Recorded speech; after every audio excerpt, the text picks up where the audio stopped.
Apparue il y a un peu plus d'une dizaine d'années, la fraude au soutien technique a évolué et s'est diversifiée.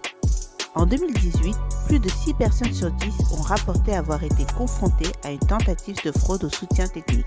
Ce type de fraude a lieu lorsque des personnes se font passer pour des employés d'un centre de soutien technique et soutirent de l'argent à des individus en les persuadant qu'un virus ou un pirate informatique s'attaque à leur matériel technologique.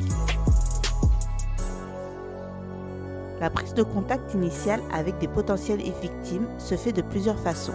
Un appel ou courriel non sollicité, la création d'une page internet conçue pour imiter les sites légitimes de soutien technique, en affichant un message alarmant depuis un site malveillant et dont il est impossible de se débarrasser sans fermer le navigateur via le gestionnaire de tâches. Si la prise de contact se fait par une autre voie que téléphonique, le fraudeur va chercher à établir un contact téléphonique avec la victime dans lequel il se présente généralement comme employé d'un centre de soutien technique d'une grande entreprise. Après la prise de contact, le fraudeur va ensuite tenter de convaincre le consommateur de le laisser accéder à distance à l'appareil en question. Cet accès permet d'installer des logiciels espions ou de voler des données personnelles. Le fraudeur identifie de fausses menaces sur l'appareil de la victime dans le but de lui facturer les services de soutien technique. La fraude est complète lorsque les fraudeurs reçoivent l'argent de la victime. Les pertes individuelles sont variables et oscillent généralement de quelques dizaines à quelques centaines de dollars.